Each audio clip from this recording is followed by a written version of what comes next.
We're always told that to build a brand, you've got to be loud. You've got to shout to be heard. But what if that's not the whole story? What if the real key isn't about being the loudest, but about being understood the clearest? Well, today, we're going to dive into something called the Quiet Trust Framework. It's all about how to build that deep, lasting trust, effectively, and, you guessed it, quietly. Okay, let's get into it. Just think about it for a second. The last time a brand really, truly stuck with you, was it the one with the flashiest ads popping up everywhere? Or was it the one that made you pause and think, wow, they just get me? See, that feeling of being seen, of being understood, that is so much more powerful than just being heard. It's about creating resonance, not just getting reach. So how in the world do we create that feeling of being understood? Well, it all starts with a principle that sounds simple, but is incredibly powerful. Clarity over cleverness. This is all about one thing: making your message an absolute breeze for your audience's brain to process. We have all been there, right? You click a link, you land on a website, and bam, it's just a wall of text, a bunch of different offers, all this confusing jargon. You almost feel tired just looking at it. That feeling of exhaustion? That is a massive red flag for your audience, and it actually has a name. This is decision fatigue in action. See, online, our brains are constantly working overtime, trying to decode all the information being thrown at us. And if your message feels like hard work, if it makes someone have to stop and really think, they're gone. They will find an easier yes somewhere else, I guarantee it. Your job is to make your message the easiest, most obvious yes they'll see all day. So the solution is beautifully simple. Give every single piece of your content one job. Just one.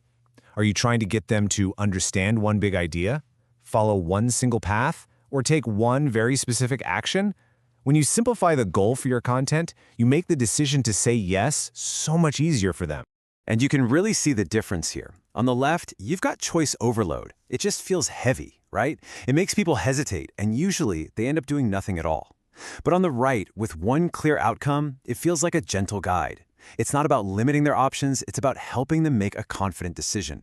This whole idea ties into a fascinating concept called cognitive ease. Basically, our brains are hardwired to trust what's simple, what's familiar, and what's crystal clear. Anything that's cluttered or confusing actually triggers a subconscious alarm bell of distrust, and it's not just about the words you use. And here's the wild part. This judgment happens fast. We're talking split seconds. Before your brilliantly crafted copy even gets a chance to work its magic, your audience has already made a snap judgment based on your visuals. If your design looks messy or unprofessional, they've already decided you're less valuable. Clarity has to be both what you say and what they see. Okay, so once you've achieved that clarity, the next step is to make it repeatable. Because trust isn't built in one single moment. Nope. It's forged over time, through a recognizable and reliable rhythm. Now, consistency isn't about being boring or rigid. It's about being recognizable. Think about it. If your message and your style are always changing, you're forcing your audience to reevaluate who you are every single time they see you. That constant shifting makes it totally impossible for them to build a clear picture of you in their minds. And here is the real danger of being inconsistent. It creates these things called personal brand gaps. If you don't clearly and consistently tell people who you are, guess what? They will fill in those gaps themselves. And let me tell you, their assumptions almost never work out in your favor. So, the real goal here is effective brand positioning. And please don't think of this as some complicated marketing buzzword. It's not. It's just that simple, powerful feeling a person gets when they see your work and think, ah, I get it. This is for me. It's a quiet confidence that comes from knowing exactly who you are and who you're here to serve.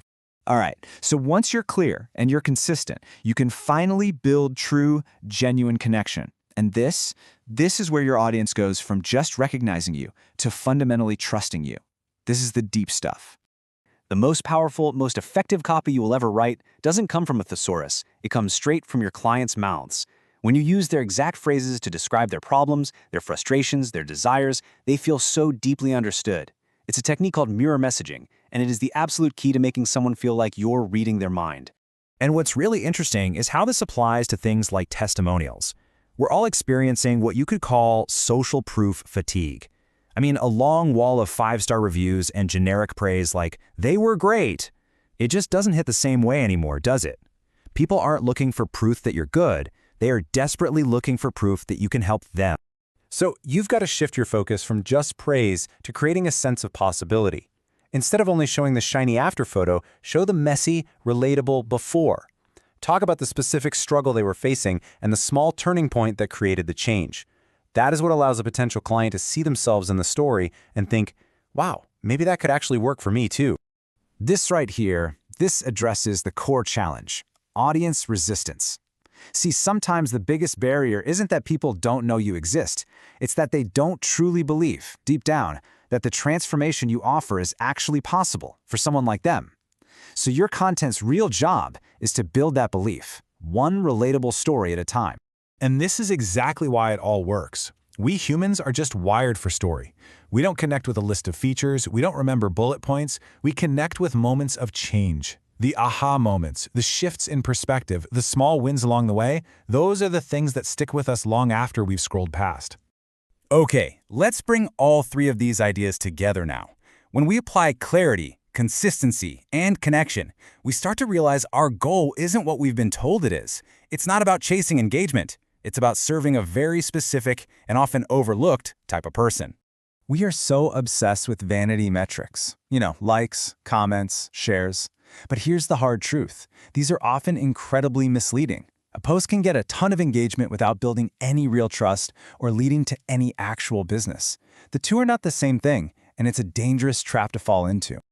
This right here is the key takeaway of this whole framework. Some of your most valuable, most ideal clients will never, ever like or comment on a single post.